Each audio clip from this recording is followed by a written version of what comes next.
Welcome to Heritage Acres Homestead. I'm Chas. Here you'll find our family as we strive to live a life that pleases the Lord. We do our best to make the most out of what we've been given, so we'd like to invite you to come along and join us on our journey. Hey y'all, welcome back to Heritage Acres Homestead. I am Chas. Thanks so much for being with me today. So today what we're going to do is I am going to share a recipe with you during the course of the video, but I'm also going to take you along a little more kind of in my, just what happens in my life. I ask over on Instagram what people enjoy watching, and most of them said they wanted to see how to do something along with life, just life in general, what people do, how to make it work. And, on this video, it's very unfiltered. You're going to see the mess, you're going to see the process, you'll see just some everyday life, real life events. So I hope you enjoy that, and I just want to say thanks for being here, and let's get started. So this is something different that I thought I might just show y'all, because I asked a question on Instagram and was told that seeing what people buy at the grocery store is a big help to them. So I thought, well, okay, I'll show you what I just got. It wasn't a regularly scheduled grocery store trip, but I needed lettuce, and in Georgia it's too hot for lettuce. It's it just bolts right now, and it's bitter as all get out. So I do go by the grocery store to get some lettuce as I can, or as I need.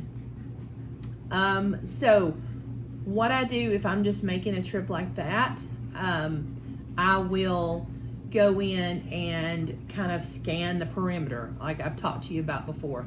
I look through produce, and I look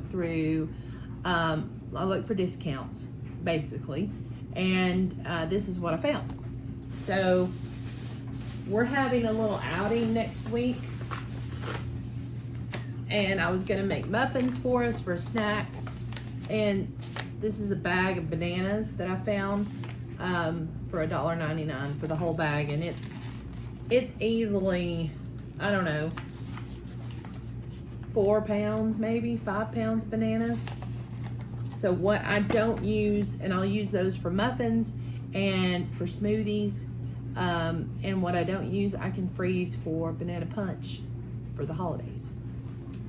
I got some heavy cream, which wasn't on sale. I did get some ricotta cheese because I'm low on milk, so I need that. I got my lettuce, and it was on sale, thankfully. And then another thing I got is I got a couple of bags of kale, and it's huge bags. My kale here is a cooler weather crop. You would not want to try to grow it right now here because it would be very bitter and gross. So right now, kale is something that's either you put in the freezer or you've got planned for growing in the fall. I have no problem buying packages of kale, especially when they're $1.99 for a big bag like this. And I have 2 of them. I'm gonna take them, season them up, and put them in the dehydrator for kale chips for our little outing.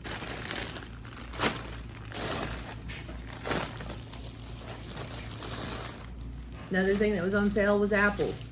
Got a $1.99 bag of apples, and they're just galas. That's my other lettuce, and that's my other kale down there, and that's pretty much it, I think. So that's what I bought. I'm getting a basket because we're gonna go out and pick tomatoes.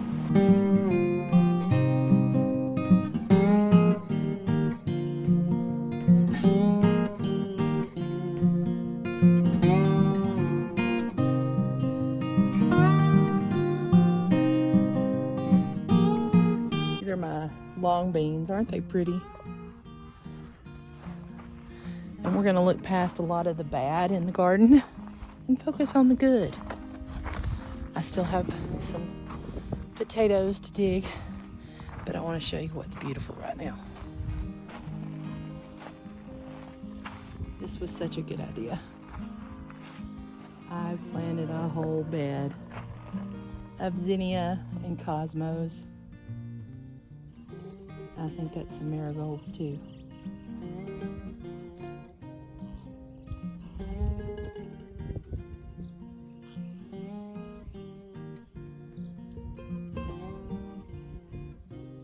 And the butterflies are just flocking, and I love it. All right, so I'm going to set you down, and you'll see the shame of my garden. And you'll see, I'll get some tomatoes too, but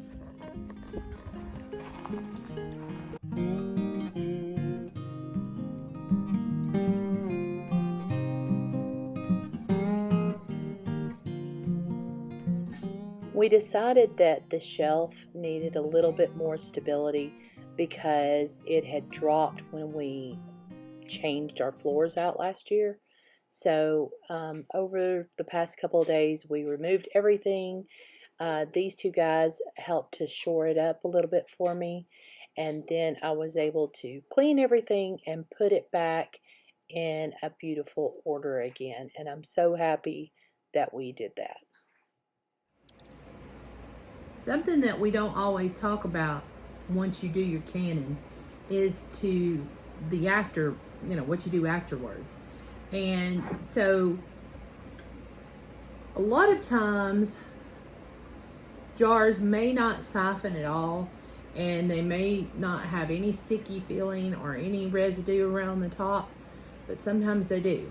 And in this case, one of the jars had an explosion out the top. The lid came off, and so I have quite a few jars that are a bit dirty. So what we're going to do is we're going to wash them. Now, most of the time you want to wash them anyways, because I say we live on the biggest ant hill on the mountain, because ants will find their way into our house no matter what. It's not as bad as it used to be, I don't think, but it's still not good. There's a lot of ants around here. So if I were to put something like this that had some sticky on it over on the canning pantry, you can guarantee that we would have ants. So what I'm doing is I take a washcloth that's got a little bit of a texture to it, some soapy water, and now I may not do it here, but as I've told y'all, for the sake of filming, the table's usually the best spot because of the angles, and I wash it off and then set it out and let it dry again, and then I'll put it on the pantry.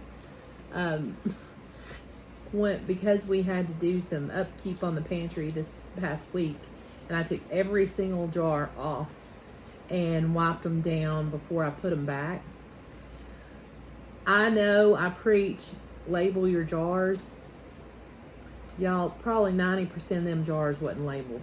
I know what they are, but I'm terrible about labeling my jars, because I'm just like, well, I know what that is, so why label it? But this is an important step, and you do need to do it. You do need to wash them, because it will get sticky. And then also, this gives you a good opportunity to make sure your seal is good after it's been sitting there for a day or so. And you take that ring off and you just leave the flat. So I'm just washing these off and putting them on a drying towel, and then we'll stock them back on the shelf once everything is dried and nice. That shelf has been up for probably 15 years, and it's held my canning every single year of that. Before I had that shelf, most of my canning would be on just one of those metal shelves, I don't know. Everybody's seen them. You got them. Everybody's got one for storage, it seems like. And they worked, and that's what I used for the longest time. But this, I really like my canning shelf, but it was beginning to take a little wear and tear. Plus, I think, I don't know, maybe it was on Instagram I said something about it. When we redid the floor last year, it had like 3 layers of flooring that had to be pulled up, but we didn't move the shelf. And I didn't empty the shelf back then, so it was just kind of like, we pulled the flooring out from underneath it, and it did, you know, it did drop some. Should have done it then, but, you know, I had enough of a mess. I didn't need that mess too.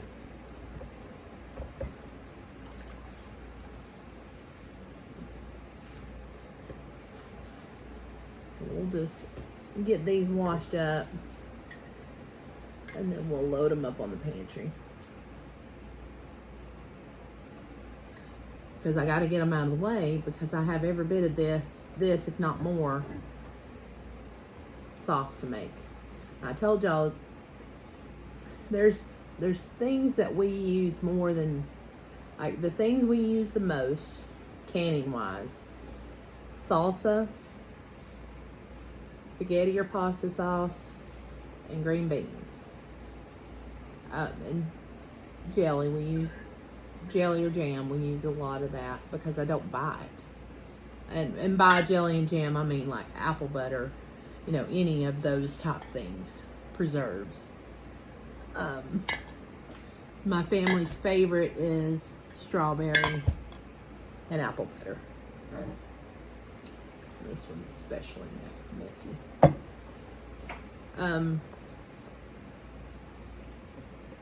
So I do all that, and apple butter is one of my favorite days because the house, well, I'd say days, but it's usually more than a day because I let it cook in the crock pot or the roaster for a day, and it smells so good.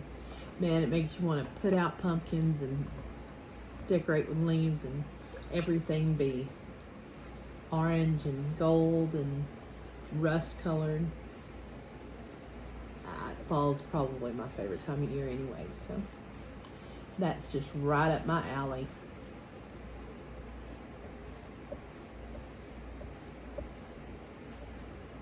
But I do plan on doing a video for y'all and showing y'all, because apple butter is one of those things that makes me think of my Nettie Black, because she was an apple butter maker. And we would, some of y'all might think this is weird, but we would have gravy and biscuits at her house, and apple butter was always with it. It was so good.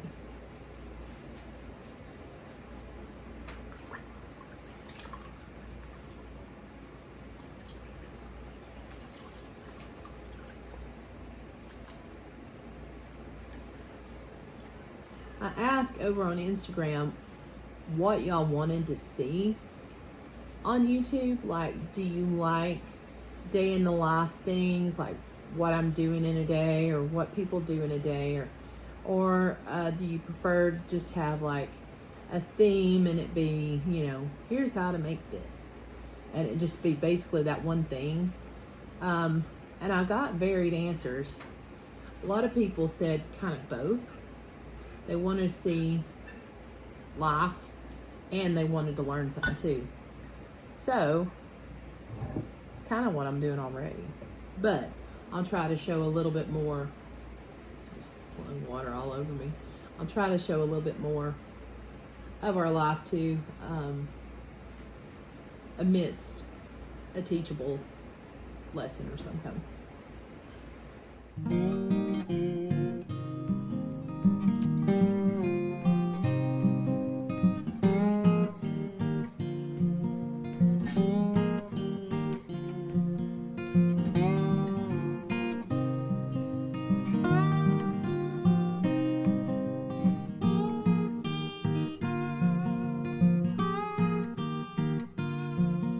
Today we're going to make up some kale chips, and I know, it's like, oh, kale chips, but they really are tasty, okay? Like, I know everybody just thinks that, oh, you're just trying to be healthy by eating kale chips, but if you make them the right way, they're not only good, but they're not only good for you, they're good too. They're good, very tasty. And the reason I probably would not have thought of making them right now, but I got this big 2-pound bag for $1.99. I got 2 bags. And I got a big family, so, and they're gonna shrink down quite a bit. So let me show you what it is. It's super, super simple. So, all right, so I'm gonna pour my chips into my bowl here. And these are, they're not, bag is huge. All right, so like I said, I do grow kale in the fall or in the early spring. But right now, it is not the time to be growing kale in Georgia, because it just gets very hot here and they get bitter. So what I'm going to do is I'm going to go through this and I'm going to look for any of the stems that maybe have gotten chopped up and left in there. It says most of them, the hard bits are removed. Keep dropping them on the floor. I should have got a bigger bowl. Jaws. We need a bigger boat. I should have got a bigger bowl. So I'm gonna pull these stems out because they ain't good. Even if you make them into chips, they ain't good. The small stems are not bad, but they don't always taste so good. So it's pretty easy. It would be better if I laid this out to dry a little bit, because they're kind of damp, and that's probably why they got marked down, is because they're a little bit damp and they'll wilt faster. But it's okay. It'll still work. But it's just 3 ingredients that I'm going to use, and besides kale. So it's going to be kale and olive oil, good salt, which is Redmond sea salt is what I like, and the love of my life right now, nutritional yeast. Y'all, I've said I'm putting it on everything. I'm literally putting it on everything. And it's so good. And so I know there are many people out there that are trying to eat better, as am I, but you miss snacks sometimes. You miss that crunchy, salty, chippy kind of thing. Well, it's not going to be exactly like a bag of chips, but that hand to mouth feel will be very similar with this. And it is, especially when you flavor them well. I've had some kale chips before, and them people didn't do anything to them. It was basically just dried kale, and I didn't want it. I want something with flavor. So what I do is I will put a little bit of olive oil over this kale, and I'll massage it in real good. Then I'll come in with some salt and a heap, half a cup for this, or more. Probably for this, I'd probably put more.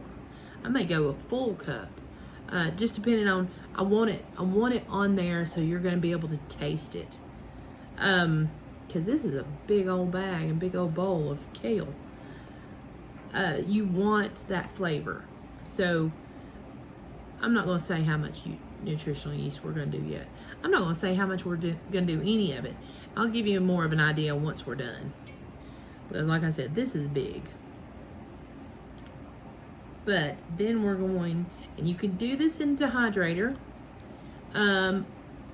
or you can do this in an oven, a low oven, like 250, for about 30 minutes, should be plenty. I don't even know how high my dehydrator goes. I think it might go up to 200. So I'm probably going to do this in the oven. Just do it in a low oven. But, all right. I'm going to move this into a bigger bowl because I know as soon as I get in there and start mixing things up, it's going to get messy. So let me switch into my biggest bowl, which is a hoot. This is my biggest bowl that I own, and it's a whopper.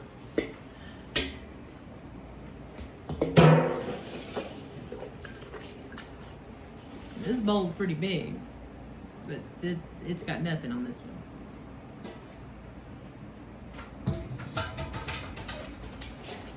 But that will give me plenty of room to spread this out and look for stems and then be able to massage it all together.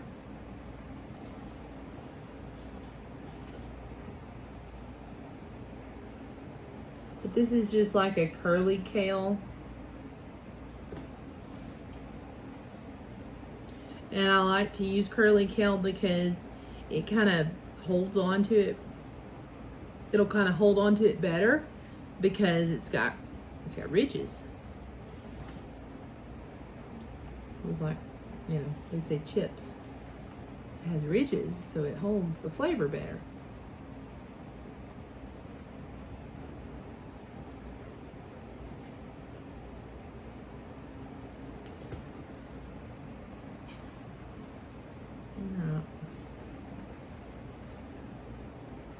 I think I'm gonna call that good, and if I come across any more while I'm massaging in the oil and stuff, then I will deal with them then.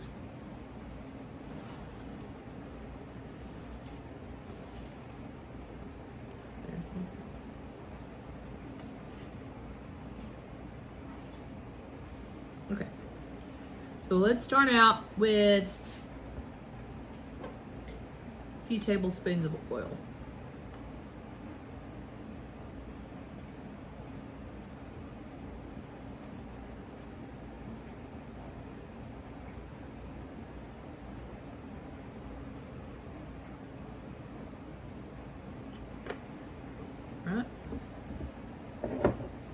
And we're gonna go in with maybe like, for this amount, maybe a tablespoon of salt.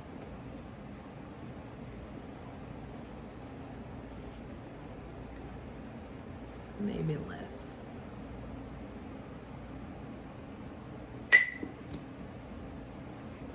And then for our nutritional yeast,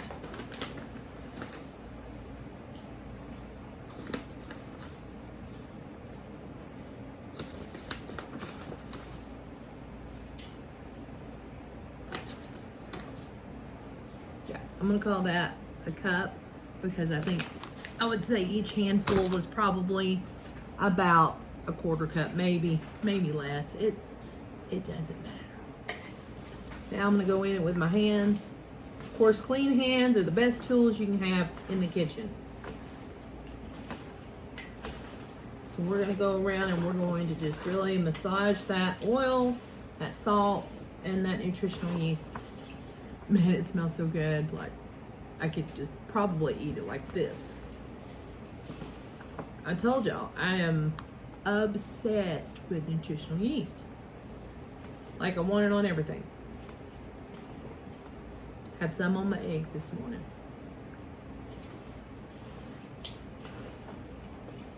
That's good. Smells good.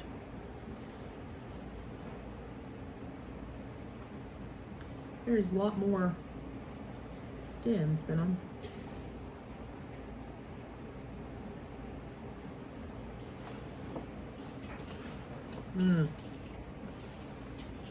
Y'all, seriously. Yum. Okay. All right. See how pretty? Now it's gonna get darker in the oven, of course, but you want to make sure your oven is low enough that it's not going to burn, but warm enough that it's going to cook it, so it'll get crispy and nice. So let's go with about 250. If your oven cooks kind of hot, maybe go less. and then just bump it up if it needs be. But I've told you a lot that my oven cooks low, so I'm gonna go 250 on mine. And my kitchen is an absolute disaster. I have no less than 10 loads of laundry on the opposite end of this table. Behind me I have boxes, and because we're gonna go on a little outing and I want to put food in those boxes. And then I have probably about 50 pounds of tomato right here beside me, that as soon as I get the kale in the oven, then I've got to go start cutting up more tomatoes for more sauce. So when I tell you that there's a lot going on right here, there's a lot going on right here. And never ever think, oh man, their house is so beautiful, it's never messy. I'm going to give you a little panorama in just a minute, just to prove my point that it is wild in here because there's so much going on. That's just how it is. This time of year is busy, and you just have to keep on trucking and count it all joy and enjoy it the best you can. And because it can be very overwhelming sometimes when you have a lot to do, and then you're gonna be busy for a couple of days doing other things. One of the things that I'm doing is I'm moving my eldest son into his college apartment. Yeah. He's a wonderful boy, and it's going to be about 2 hours away. And so it's close enough that, he can come home or I can go visit when we can, but it's a big step.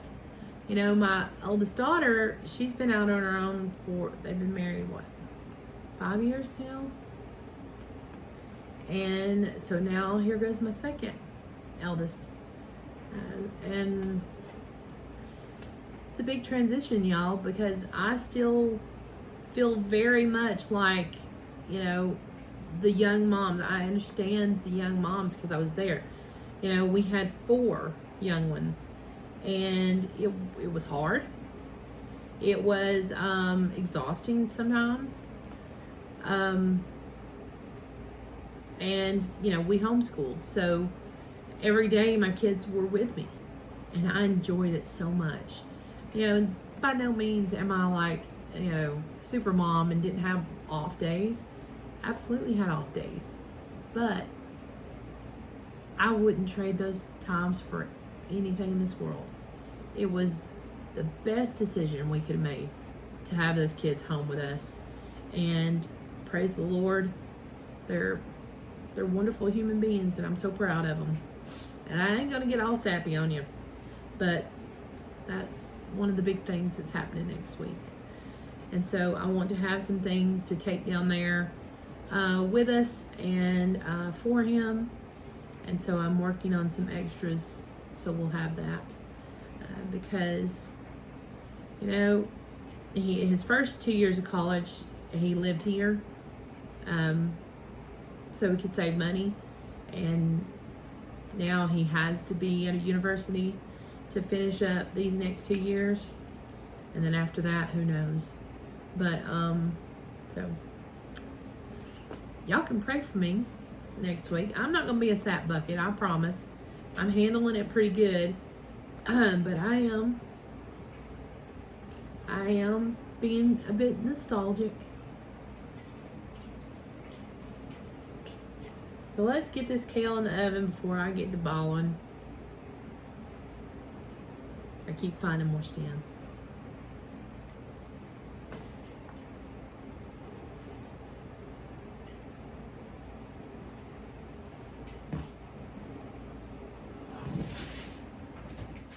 Here you go.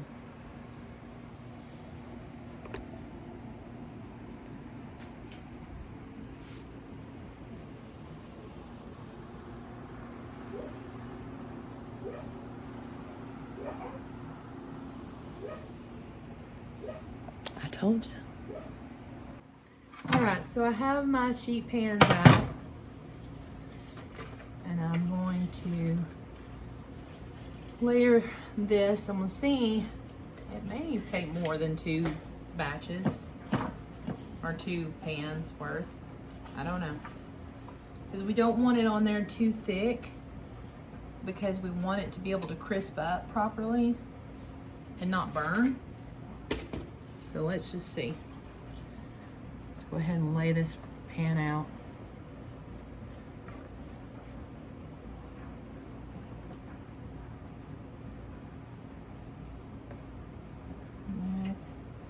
It probably needs to be. So see, pan's fairly full, but it's not like so thick in there that they'll be able to get, the heat will be able to get around it and crisp it up. I think I can do just a smidge more on this one. There we go. All right, both pans are ready. I'll pop these in the oven and give them about 20 or 30 minutes. I'll check on them about halfway through to make sure that they're crispy, not burning, and if I need to do any, moving them around the pan a little bit, I will. And I think, since I have this much still, I'll probably just go ahead and pour the other batch in here, mix those up with some the olive oil, salt, and nutritional yeast, and then just have this ready and waiting, and just grab more and put them on the pans as I pull from the oven. And that way, this part of my day will be out of the way, and I can go back to roasting tomatoes. Oh,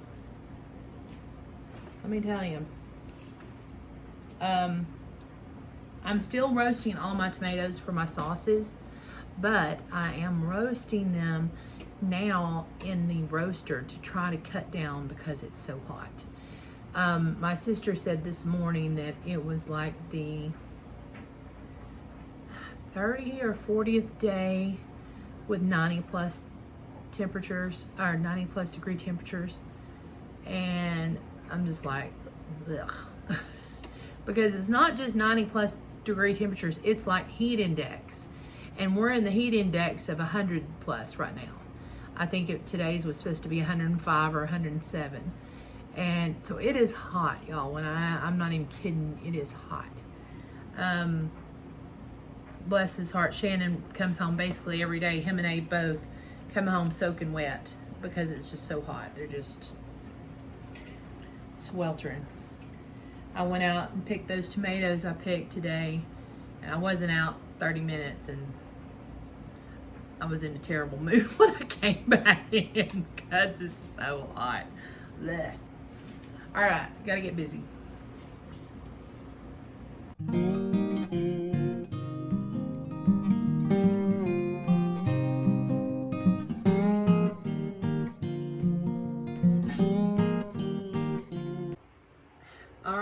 You can see and hear we're crispy now. So I'm going to just scoop this off.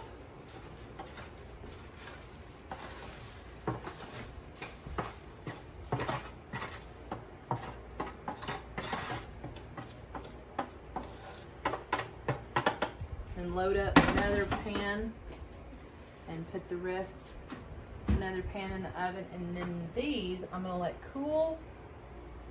And then once they're cool, I'm gonna use my vacuum sealer and vacuum seal some for our days away this week.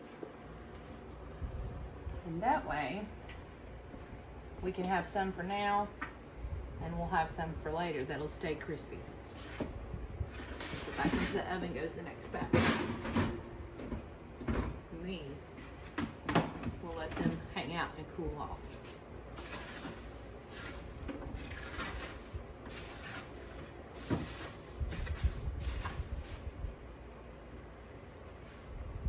Let me switch with Shannon. I'll let him taste one for you.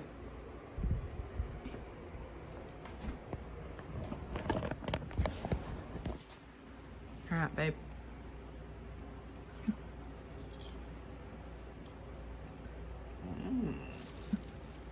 Really good. That give you a little bit of a crunchy, savory something. I want to keep shoveling it in. Hot popcorn. Yeah, that's exactly what I said, as it is a good alternative. All right, keep it going. Well, it's afternoon on the homestead. I can actually breathe out here just a little bit, and I cut my visit out here earlier a little short because it was so hot. So now I'm gonna come out here and I'm gonna pick. These are my long beans. Aren't they cool? You can saute these up and cook them on the stove or roast them in the oven. They're really good. But anyways, I'm out here to pick my cherry tomatoes because, like I told you, I'm still doing more sauce. Plus, let's come back over and get my shears.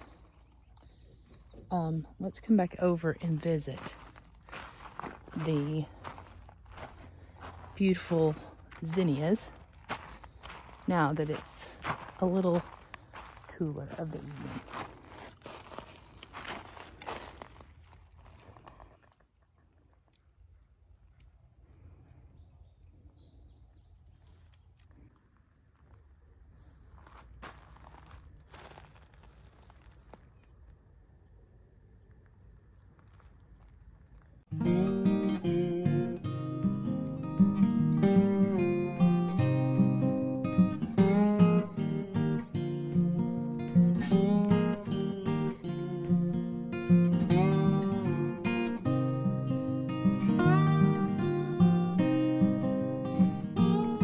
Well, y'all, it is time to wrap up this week's video.